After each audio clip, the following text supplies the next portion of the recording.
ত্রয়োদশ জাতীয় সংসদ নির্বাচন উপলক্ষে শেরপুর ৩ আসনের ভোট গ্রহণের জন্য ব্যালট পেপার সহ সব ধরনের সরঞ্জাম ভোট কেন্দ্রগুলোতে পাঠানো হচ্ছে।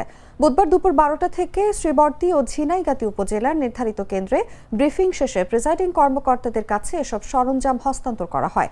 আগামীকাল বৃহস্পতিবার অনুষ্ঠেয় নির্বাচনের জন্য প্রতিটি কেন্দ্রে ব্যালট পেপার, ব্যালট বাক্স সহ প্রয়োজনীয় সব উপকরণ সরবরাহ করা হচ্ছে। দুপুর ১২টা থেকে প্রিজাইডিং কর্মকর্তাদের নেতৃত্বে সহকারী প্রিজাইডিং কর্মকর্তা, পোলিং কর্মকর্তা, পুলিশ ও আনসার সদস্যরা সরঞ্জাম গ্রহণ শুরু করেন। এদিকে ভোট সুষ্ঠু করতে সব ধরনের প্রস্তুতি সম্পন্ন করেছে কমিশন, জানালেন জেলা রিটার্নিং অফিসার।